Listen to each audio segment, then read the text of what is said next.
Nakipagkita na nga ako sa dalawang tikiting na to. Opo, kahit meron silang leukemia, hindi naging hadlang sa amin to. At kahit sa konting oras, at least napasaya natin sila, no? Pakiramdam ko tuloy nanay ako na may dalawang anak. Kumbaga, daddy na lang ang kulang. Pahirapan pa nga magpaalam kasi umiyak si Baby Viela. Paano tayo uuwi niyan? From this to this. At eto nga, sobrang excited na ako makita yung dalawang chikite. Gusto ko din magpasalamat kay Ate Joanna kasi kung hindi sa kanya, hindi ko sila makikita. At grabe, pagpasok ko pa lang, ramdam ko sobrang excited sila. Nakita ko kasi yung mga videos nila na umiiyak sila kasi gusto daw nila akong makita. At kita ko naman na masaya sila. Sa totoo lang, mamaya na din yung flight ko papuntang Japan. Shoutout din sa mga nanay nila na napaka-strong and independent. Kasi sigurado hindi naging madali yung journey nila dito. Kaya sabi ko sa sarili ko, kahit konting oras lang sana makita ko sila. Buti na lang umabot pa yung mga binili naming to.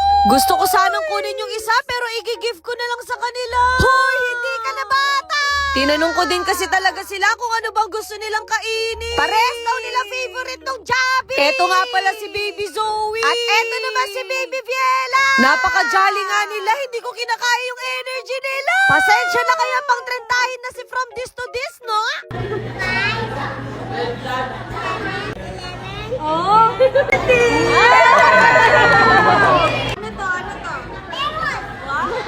Grabe, napaka-cute nila at sabi ko parang gusto ko na magka-baby. Kaso wag muna kasi hindi ko pa nakikita si Sugar Daddy, no? Opo, binilhan ko din sila ng pang-educational cards para kapag naiinip sila, meron silang pagkaabalahan. At finally, dumating na din yung order namin. Nalaman ko din na si Baby Viela at Baby Zoe magkaklase pala sa pagkikimo.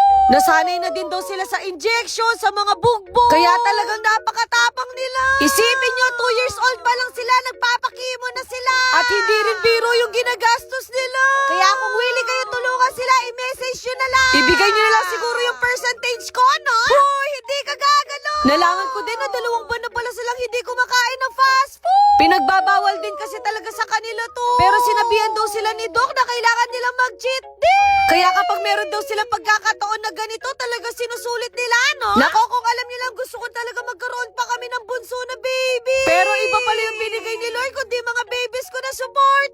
From this to this. Diba? Hindi man halatang meron silang cancer, no? Hindi talaga ako nagsayang ng oras. Sinulit ko talaga yung bonding na. Hindi ko kasi alam kung kailan ulit to mauuli. Pero ang promise ko sa kanila, magkikita kami uli. Fan na fan din daw sila sa love team namin ni Dee. At kahit busy tong taong to, nag-make time din sa amin.